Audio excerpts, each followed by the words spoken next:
Before we get into today's video, I want to thank our patrons on Patreon. Thank you to Linda and Sophia. If you would like to be a patron on Patreon as well, you can hit up the link down below. The money goes towards the Christo-Pagan church that we are starting here on YouTube. If you would like to support this channel in other ways, you can do so by hitting up the eBay link down below. That is my business. It keeps the lights on, keeps the channel up and running, keeps food in my stomach and all that good stuff. If you do not have the funds to support this channel, but you would like to do so, you can hit up the subscribe button right down there. You can hit up the bell notification also right there. You can hit that like or dislike button. It all appeases the algorithmic gods of YouTube. All hail the algorithmic gods of YouTube. And if you've done all that, and if it is safe for you to do so, you can consider sharing this on your social media platforms. Now, to today's video. Hello, girls, guys, or otherwise, this is Rich with your Table Talk Thursday. As per usual, we have our Table Topics Cube. You can get your own Table Topics Cube, or one similar to this, in the description down below, so check that out. Let's go ahead and get on into today's topic, which is: how should a community decide what is morally right? This is a very politically minded. This will be politically minded because I think the system of government that we have in the United States is fairly decent. Not by all means not a perfect system, not even close. There are so many people that would not be in higher office if that were true. So some people will say that the community should decide what's morally right according to biblical texts, and some will say that no, morals are by what is best for humanity, best for the community at large. And I tend to agree more with the humanistic approach of what is best for the community at large is what should be the law, or should be morally sound, or more morally reasoned. And of course, with anything, there should always be taken into consideration that there's nuance to every situation. All of them are going to be different. So let's just take the abortion one, because that's an easy one that everybody's dealing with right now. Even whenever this airs, which looks like it's going to be October 27th. Yeah, even by then, I'm sure all of this stuff still isn't going to be completely codified as a constitutional right. So yeah, I'm quite certain of that, given the 50-50 split and all that stuff. Anyway, deciding what is morally correct or morally right, morally justified, whenever it comes to something like, say, abortion, is difficult, because there are certain reasons that one group of individuals will get an abortion and another group of individuals will not. There are situations of ectopic pregnancy, or where the fetus or baby, however you want to define this thing growing inside of the womb, there is sometimes there will be situations where the only existence that this individual, once it becomes a living individual outside of the womb, the only existence that they will know is pure pain. And sometimes the only thing that you can do is to lessen the suffering, and that would be the morally justified, the morally correct thing to do, in my opinion.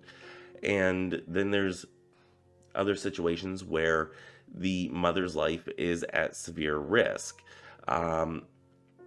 again, with ectopic pregnancies, you have an abortion out of the necessity to have it. Otherwise, you could die or you will die. Um, so there are situations like that. There are situations such as unconsenting intercourse, which has another name that is not YouTuber friendly, apparently. Um, and yeah, we're just going to go with unconsenting intercourse. Sounds a lot better than what it is. Anyway, we have those types of situations, or incest, where the the individual that is having said fetus growing inside of them did not have a choice. Um, so, I mean, with things like that, you can't justify that it is morally correct that life has begun and whatnot. And it's mind boggling to think that it is morally correct for somebody to carry the product of conception from such a horrific act. Um, so, how should a community decide what is morally right? Um, I would say it has to be judged through nuance, the nuance of each individual case, and how the individual themselves, the individual themselves would like to proceed.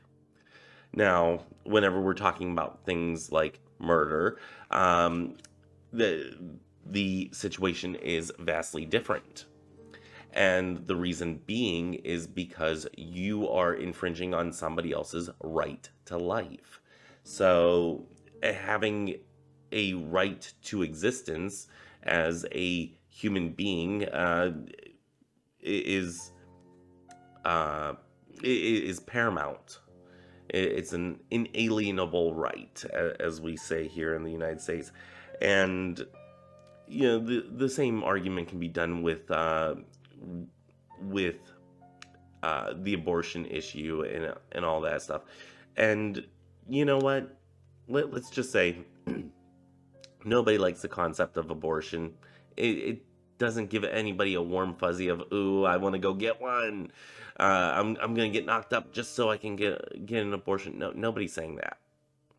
And if they are, that maybe they're saying it in jest, or maybe they're just kind of on the you know on the spectrum of crazy.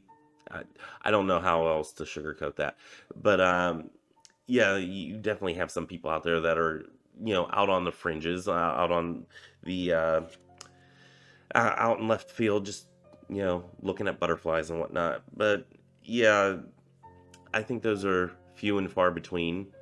But getting back to the topic of how do we justify or how do we decide what is morally right, is when one person's rights are infringed upon by another.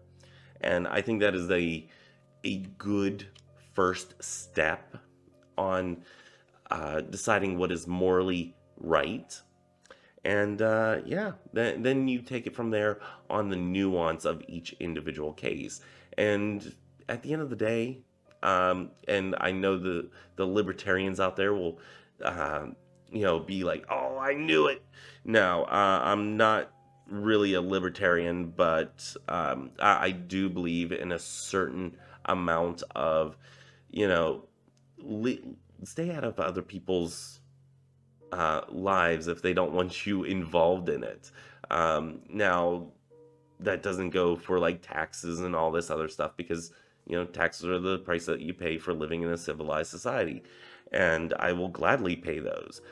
Um, but yeah, there's a certain point to the libertarian movement out there of, as long as if it's not hurting anybody, let them do what they want, because that, at the end of the day, is uh, a good first step of, if you're not infringing on this person's right, yeah, okay, they're fine.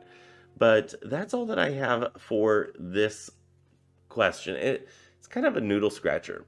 How should a community decide what is morally right? Trying to get it there. We're kind of level there. So, how would you answer this? It's a very complicated question, especially whenever you're talking about an entire community, whenever you're talking about making laws and what is right for an entire community rather than on an individual one-on-one basis. And I would say that it is easier to go with the one-on-one basis because you have a lot smaller of a group to deal with. But that's all I have for this video. Let me know what your take is in the comment section down below. I'm really kind of back and forth on this. Not really a libertarian, but certain views I can definitely agree with. So, yeah, that's what I have. Anyway, until next time, may you have love, hugs, and ladybugs. Bye.